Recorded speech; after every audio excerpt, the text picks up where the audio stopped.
It's been 6 years since the Parkland High School shooting, one of the country's worst mass killings.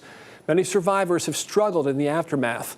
All new at 5:30, ABC's Morgan Norwood introduces us to a young black tech entrepreneur using AI to help other mass shooting survivors heal.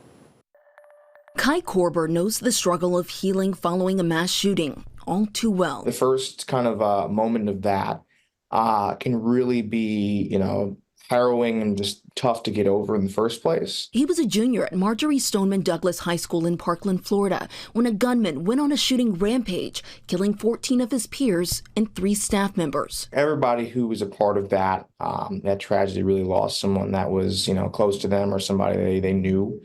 And it's really just an experience I wouldn't wish on anybody. While many of his classmates have turned to Capitol Hill, advocating for gun control to prevent further shootings, Kai has turned to technology, specifically artificial intelligence. We really want to build something that people could just really scream at and get recommendations for, wellness content that meets their emotional needs from the sound of their voice, no matter what language they're speaking, right? What I ultimately want it to do is make people happy. I want them to kind of feel a sense of joy. Joy is the name of the app Kai created to help survivors like himself get the help they need. We built an algorithm that could recognize how you feel from the sound of your voice. Here's how it works. You speak into the app, and from your voice, it detects your emotional state. It's going to be an interesting day. From there, the Joy app suggests wellness routines and mindfulness practices. But Kai says it's not intended to take the place of the need for professional psychological help. So basically, you could be, walking down the street and get your daily dose of mindfulness in bite-sized chunks. Making mindfulness more expansive and open to everyone